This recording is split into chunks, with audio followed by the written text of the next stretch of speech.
Baiklah, Assalamualaikum.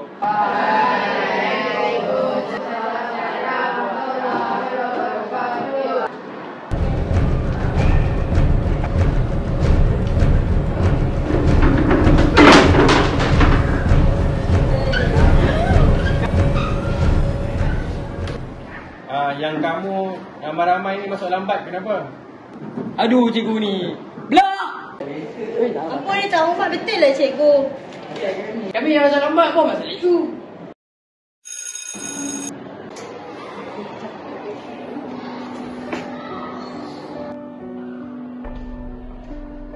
Naim, tak balik lagi? Naim, hari ni cikgu tengok kamu dalam kelas jawab soalan tak baling-baling pun ke atas tu. Itu perubahan yang sangat bagus dah. Cikgu nampak tu. Cikgu jangan tipu saya lah cikgu.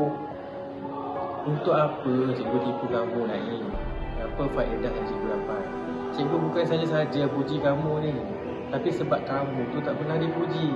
Kamu tak pernah rasa dipuji. Sebab semua orang benci kat saya cikgu. Bapak-bapak saya pun tak ada sampai ke saya. Cikgu-cikgu kat sekolah ni semua pun tak suka saya. Siapa kata? Siapa yang tak pedulikan kamu, Naim? Cikgu pedulikan kamu. Kalau cikgu tak pedulikan kamu, cikgu tak datang sini jumpa kamu. Kamu tu yang tak nak bukakan pintu hati kamu tu untuk terima semua teguran cikgu tu. Semua cikgu tu sayang kamu. Cuma kamu je yang tak nampak. Saya dah penat cikgu. Saya dah cuba untuk semua orang faham saya. Tapi saya pun tak faham diri saya. Naim, dengar ni. Tak apa. Kalau kamu rasa hilang arah, tak apa. Kalau kamu rasa pernah buat silap pun, tak apa. Yang penting kamu ada keberanian untuk berubah dan cikgu dekat sini sudi membantu kamu.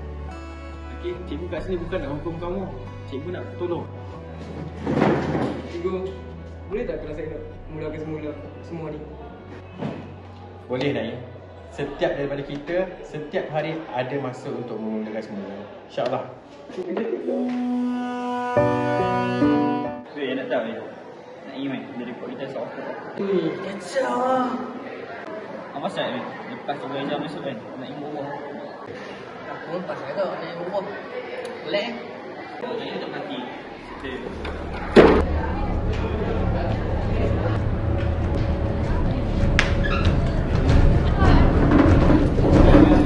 report cikgu kan? Habis tu sampai bila nak cikgu tu? Tak saya mau hang tau kan? saya pergi hang lah.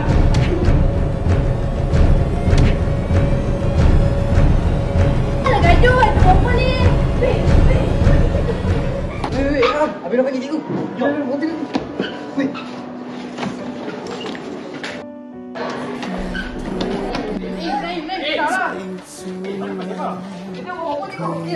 Hang ni pasal apa? Tak, saya tak buat apa-apa cikgu. Dia pun yang mula dulu cikgu. Cikgu nampak hang nak tumbuk hang tadi. Tak, saya kena fitnah cikgu. Fitnah apa? Depan mata cikgu hang nak pukul dia. Hang ni kenapa? Hang dah janji dengan cikgu hang nak berubah, Naim. Apa ni? Cikgu tak percaya kat saya.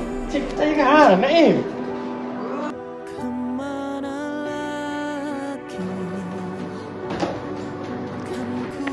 Naim!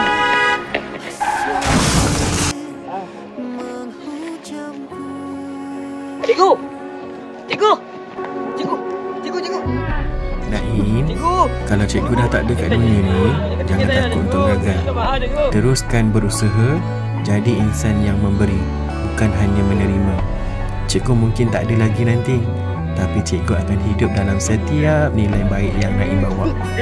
Cikgu sayang Naim. Tolong! Tolong! Tolong!